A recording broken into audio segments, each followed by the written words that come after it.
Good morning friend, welcome to back Chumki Chumki ব্লগে সকলকে স্বাগতম। আর আজকে হলো ষষ্ঠী, তো আমার তরফ থেকে সকলকে শুভ ষষ্ঠী। তো হ্যাঁ, আমিও সকাল সকাল উঠে স্নান দান করে নিয়েছি, কাজকর্ম যা ছিল সেরে। আর ভয়েসটা আমার জানি খুবই খারাপ লাগছে, যেহেতু ঠান্ডার জন্য গলাটা বসে গেছে। তা হ্যাঁ, আমিও করছি ষষ্ঠী। আর এইদিকে দেখো বর্মশাই বাজার করে নিয়ে চলে আসলো। আমাদের ষষ্ঠীর দিনই বাজার করা হয়েছে, যেহেতু একটু ব্যস্ত ছিলাম, ছেলেকে পাঠিয়েছিলাম, তার জন্য একটু ব্যস্তই ছিলাম।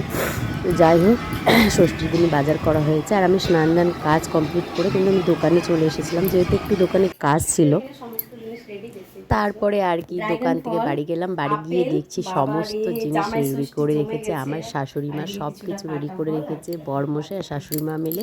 আর মেয়েও প্রচুর হেল্প করেছে। তো যাই হোক, এখন ষষ্ঠীতলা বেরাবো, সব কিছু রেডি হয়ে গেছে।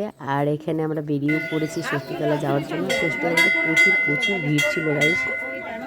আর হ্যাঁ, আজকে বিরু নেই, কিন্তু তার জন্য একটু মনটা খারাপ লাগছে, যে প্রত্যেক বছর বিরু থাকে আর ষষ্ঠীতে যদি বাচ্চারা না থাকে তো কতটা মন খারাপ হয়, সেই মায়েরাই বুঝতে পারবে।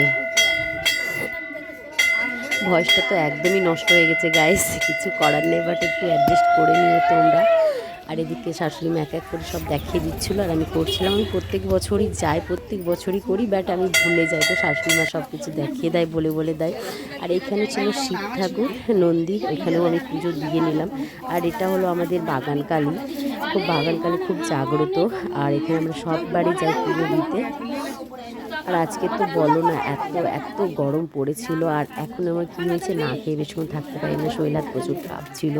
তো যাই হোক, আমাদের পুজো দিতে অনেক লেট হয়ে গেছিলো, প্রায় 3টা বেজে গেছিলো ষষ্ঠীতলা যেতে। তো পুজো কমপ্লিট তো আগে করি। আর ওইদিকে আমার ছোটো ননদ দেখতেই পাচ্ছ চলে এসেছে, ওটা আমার ছোটো ননদ হলো। কিন্তু দুজন মিলে একসঙ্গেই আমরা গেছিলাম পুজো দিতে। আর এখানে কিন্তু অনেকগুলোই ঠাকুর আছে, আমি নাম সেরকম বলতে পারবো না এগুলো কী ঠাকুর। আর এই কী বলে, সেটা আমি জানি বাগান কালী সবচেয়ে জাগ্রত এখানে আছে। ওই যে সামনে দেখতে পাচ্ছি, এটা হলো বাগান কালী। এটা হচ্ছে খুব জাগ্রত একটা মা, খুব জাগ্রত ঠাকুর এটা।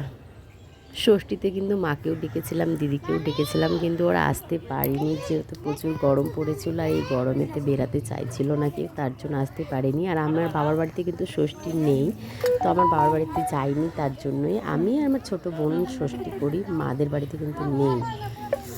কি বলবো তোমাদেরকে, আমার ভয়েসটা আমাকে নিজেই শুনতে ইচ্ছা করছে না, একদম একদম বাজে লাগছে, একটা ফাটা মাইকগুলো হয় না, ওইরকম টাইপের হয়ে গেছে আমার ভয়েসটা। তো যাই হোক, কী বলবো, ভয়েস তো দিতেই হবে। তো এখানে দেখো আমার পুজো চলছে এখনও।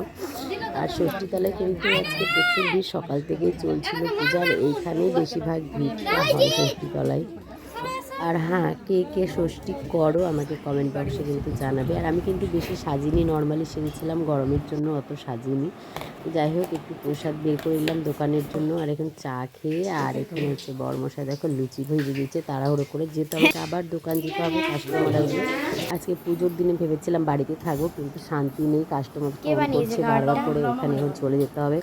আমি জানি না কটা বাজবে, এখন তো প্রায় 4টা বাজে, রাত মানে 8টা হয়ে যাবে। আর ফাইনালি দেখো একটু রেস্ট করে বেরাবো, যেহেতু আমার শরীরটা প্রচুর গরমেতে খারাপ করছে।